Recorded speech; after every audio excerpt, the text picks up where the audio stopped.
Assalamualaikum warahmatullahi wabarakatuh. Pada video kali ini saya akan mempresentasikan hasil makalah saya yang berjudul SPT dan SSP guna memenuhi tugas 6 mata kuliah perpajakan dengan dosen pengapu Bapak Wirmi Eka Putra SMSI. Sebelumnya perkenalkan, nama saya Winda Julawati Mokhtar dengan NIM C1C020111, mahasiswi program studi S1 Akuntansi Fakultas Ekonomi Bisnis. Yang pertama adalah SPT. Surat pemberitahuan atau SPT adalah laporan pajak yang disampaikan kepada pemerintah Indonesia melalui Direktorat Jenderal Pajak. Ketentuan mengenai SPT diatur dalam Undang-Undang Nomor 28 Tahun 2007 tentang Ketentuan Umum dan Tata Cara Perpajakan. Fungsi SPT yaitu melaporkan pelunasan atau pembayaran pajak yang sudah dilakukan, melaporkan harta benda yang dimiliki di luar penghasilan tetap, melaporkan penghasilan lainnya yang termasuk ke dalam kategori objek pajak maupun bukan objek pajak. SPT terbagi atas dua macam. Yang pertama SPT tahunan, yaitu laporan pajak yang disampaikan 1 tahun sekali sesuai dengan peraturan pajak untuk 1 tahun pajak atau bagian dari tahun pajak. Yang kedua SPT masa. Di Indonesia terdapat 10 jenis SPT masa. SPT masa tersebut dinamakan berdasarkan nomor pasal, di mana aturan pajak tersebut diatur, yaitu PPh 21 per 26, lalu PPh 22, PPh 23 per 26, PPh 25, PPh 4 ayat 2, PPh 15, PPN, PPN bagi pemungut, PPN bagi PKP, dan PPBM. Bentuk dan isi SPT. Yang pertama, contoh SPT tahunan badan. SPT tahunan badan 171 berisikan informasi seperti NPWP, nama, dan alamat pemotong pajak, rincian penghasilan, perhitungan pemotongan PPh, dan informasi lainnya secara detail. Contohnya bisa dilihat. Lalu yang A itu lampiran formulir 17711, yaitu lampiran ini untuk memberitahukan laporan keuangan komersial dan perhitungan penghasilan neto fiskal. Lalu ada lampiran formulir 17712, yaitu lampiran formulir 17712 ini berisi perincian harga pokok penjualan atau HPP, biaya usaha secara komersial, dan biaya dari luar bisnis. Ada contohnya juga bisa dilihat. Lalu yang ketiga itu ada lampiran formulir 17713. Ini merupakan formulir yang diisi untuk melaporkan kredit pajak dalam negeri. Lalu ada lampiran formulir 17714. Lampiran ini adalah formulir yang digunakan untuk melaporkan jumlah penghasilan yang dikenakan PPh final, jumlah PPh final yang dibayarkan, dan jumlah penghasilan yang bukan merupakan objek PPh selama 1 tahun pajak yang bersangkutan. Selanjutnya itu ada lampiran formulir 17715. Formulir ini digunakan untuk melaporkan daftar pemegang saham atau pemilik modal dan jumlah dividen yang dibagikan serta daftar susunan pengurus dan komisaris.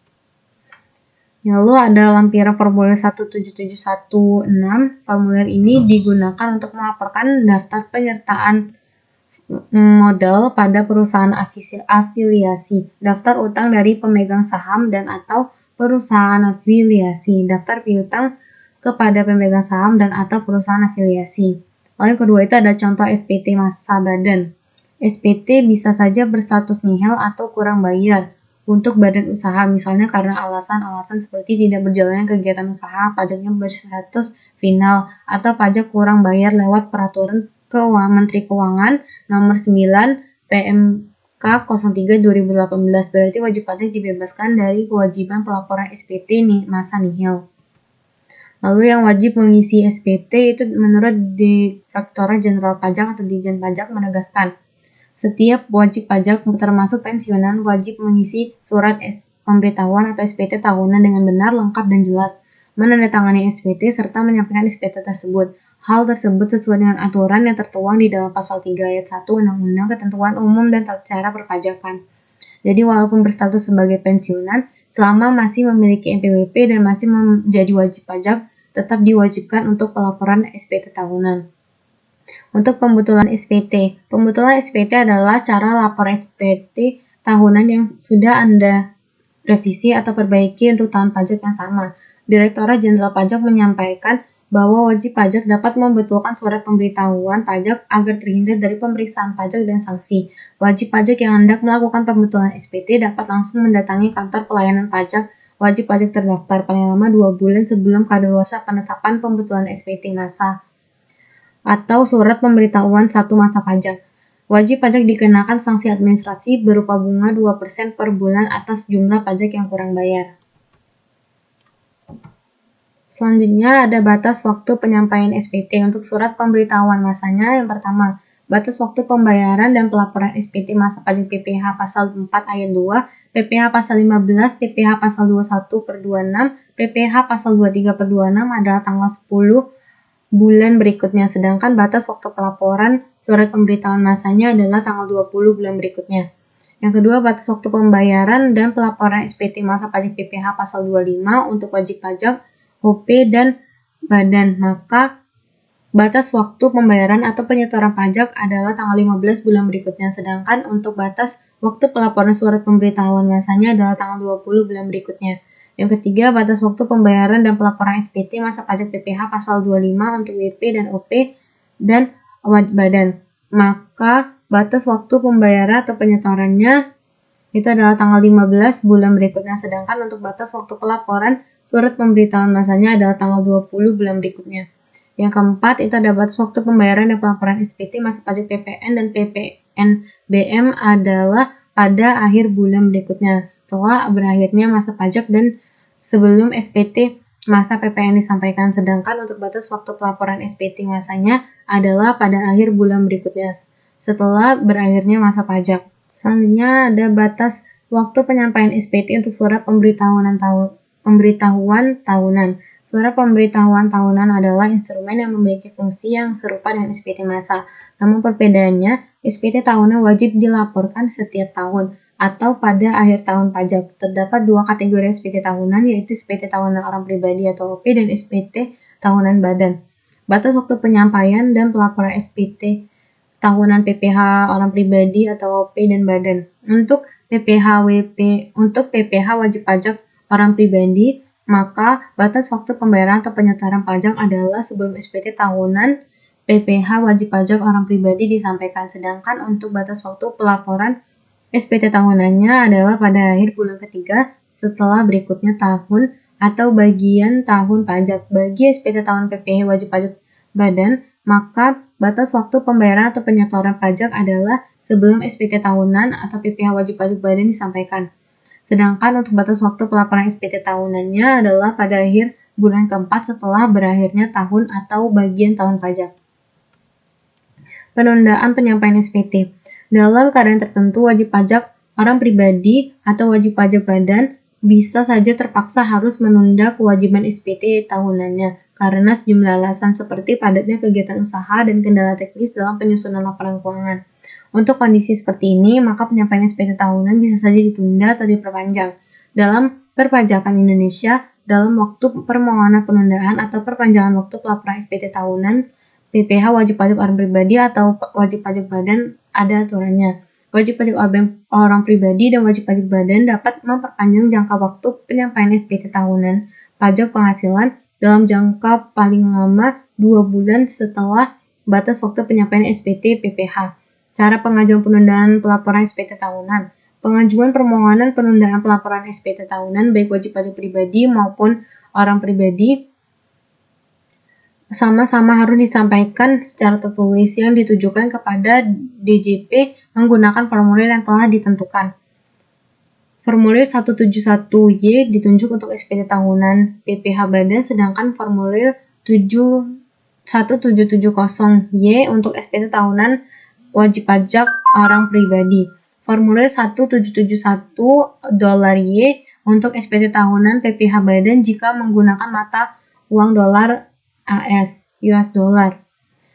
Surat permohonan tersebut harus dilampirkan dengan perhitungan sementara pajak yang terhutang dalam 1 tahun pajak dan surat setoran pajak sebagai bukti pelunasan kekurangan pembayaran pajak yang terhutang. Sanksi terlambat atau tidak menyampaikan SPT. Yang pertama, terlambat lapor pajak pribadi paling lambat 3 bulan setelah tahun pajak berakhir, maka akan dikenakan sanksi administrasi berupa denda sebanyak 100.000 yang dihitung 1 kali setiap keterlambatan. Yang kedua, tidak lapor pajak pribadi dengan lengkap dan benar, wajib pajak akan dikenai 200% dari nilai pajak terhutang yang kurang dibayar. Lalu terlambat membayar pajak, maka wajib pajak akan dikenai sanksi administrasi berupa bunga sebesar 2% per bulan. Selanjutnya, tidak menyampaikan SPT, maka sanksi Sanksi pidana adalah kurungan paling cepat 3 bulan dan paling lama 1 tahun, denda paling sedikit 1 kali, dan paling banyak 2 kali jumlah pajak terutang yang tidak atau kurang dibayar. Lalu pengecualian sanksi denda lapor wajib pajak pribadi. Wajib pajak orang pribadi yang meninggal, tidak melakukan kegiatan usaha atau bekerja bebas, berstatus warga negara asing dan tidak tinggal di Indonesia atau terkena bencana. Lalu selanjutnya ada SSP, yaitu surat setoran pajak, adalah bukti pembayaran atau penyetoran pajak yang telah dilakukan oleh wajib pajak dengan menggunakan formulir atau telah dilakukan dengan cara lain ke kas negara melalui tempat pembayaran yang ditunjuk oleh Menteri Keuangan. SSP berperan sangat penting dalam pembayaran atau penyetoran pajak. Oleh karena itu, SSP berfungsi sebagai salah satu bukti pembayaran pajak apabila telah disahkan oleh pejabat kantor penerima pembayaran yang berwenang, atau apabila telah mendapatkan validasi dari pihak lain yang berwenang. SSP sebagai sarana administrasi untuk melakukan pembayaran yang terdiri dari surat setoran pajak standar, surat setoran pajak khusus, surat setoran pembiayaan cukai dan pajak dalam rangka impor, surat setoran cukai atas barang kena cukai, dan PPN hasil tembakau buatan dalam negeri. Batas waktu pembayaran atau penyetoran pajak. Ada PPh pasal 4 ayat 2. Pajak yang dipotong oleh pemotong PPh harus disetor paling lama tanggal 10 bulan berikutnya setelah masa pajak berakhir. Pajak harus disetor paling lama tanggal 15 bulan berikutnya setelah masa pajak berakhir. Ada PPh pasal 15. Pajak yang dipotong paling lama tanggal 10 bulan berikutnya setelah masa pajak berakhir. Untuk yang dibayar sendiri, maka batas penyetorannya adalah tanggal 15 bulan berikutnya setelah masa pajak berakhir. PPh pasal 21. Pajak yang dipotong oleh pemotong harus disetor paling lambat tanggal 10 bulan berikutnya setelah masa pajak berakhir. PPh tanggal 23, PPh pasal 23 dan pasal 26. Pajak yang dipotong oleh pemotong harus disetor paling lambat tanggal 10 bulan berikutnya setelah masa pajak berakhir. PPh pasal 25, pajak ini harus dibayarkan paling lama tanggal 15 bulan berikutnya setelah masa pajak berakhir. Pasal 26, PPN atau PPN dan PPNBM atas impor, pajak ini harus dilunasi bersamaan dengan surat pembayaran bea masuk dan dalam hal bea masuk yang ditunda atau dibebaskan, maka batas penyetorannya adalah 1 hari kerja setelah dilakukannya pemungutan pajak. PPh pasal 22 harus disetor pada hari yang sama dengan pelaksanaan pembayaran atas penyerahan barang yang dibiayai dari belanja negara atau belanja daerah. PPN atau PPN dan PPNBM, pajak yang terutang dalam satu masa pajak harus disetor paling lama saat akhir bulan berikutnya setelah masa pajak berakhir dan sebelum penyampaian SPT masa. Jika bendahara pemerintah paling lama tanggal 7 bulan berikutnya. Jika selain bendahara pemerintah paling lambat tanggal 15 bulan berikutnya setelah masa pajak berakhir. PPh pasal 25 untuk wajib pajak dengan kriteria tertentu atau pasal 3 ayat 3B Undang-Undang KUP. Untuk dibayar, harus dibayar paling lama pada akhir masa pajak terakhir. Selain itu, batas waktu itu ditentukan berdasarkan jenis pajak yang akan disetorkan. Kesimpulannya, SPT adalah laporan pajak yang disampaikan kepada pemerintah Indonesia melalui Direktorat Jenderal Pajak. SPT memiliki fungsi sebagai suatu sarana untuk melaporkan pertanggungjawaban atas perhitungan jumlah pajak, suatu sarana untuk melaporkan dan mempertanggungjawabkan kewajiban pajaknya, memberikan pertanggungjawaban atas kewajiban pajaknya, dan suatu sarana untuk menguji kepatuhan wajib pajak. SSP adalah bukti pembayaran atau penyetoran pajak yang telah dilakukan oleh wajib pajak dengan menggunakan formulir atau telah dilakukan dengan cara lain ke kas negara melalui tempat pembayaran yang ditunjuk oleh Menteri Keuangan. SSP berperan sangat penting dalam pembayaran atau penyetoran pajak. Oleh karena itu, SSP berfungsi sebagai sebuah bukti pembayaran pajak apabila telah disahkan oleh pejabat kantor penerima pembayaran yang berwenang, atau apabila telah mendapatkan validasi dari pihak lain yang berwenang. Terdapat batas waktu dalam membayar dan menyetor supaya wajib pajak tidak merasa didesak dalam melakukan kewajibannya. Sekian presentasi dari saya. Lebih dan kurang saya mohon maaf. Jika ada yang ditanyakan, saya persilakan. Saya Iri. Wassalamualaikum warahmatullahi wabarakatuh.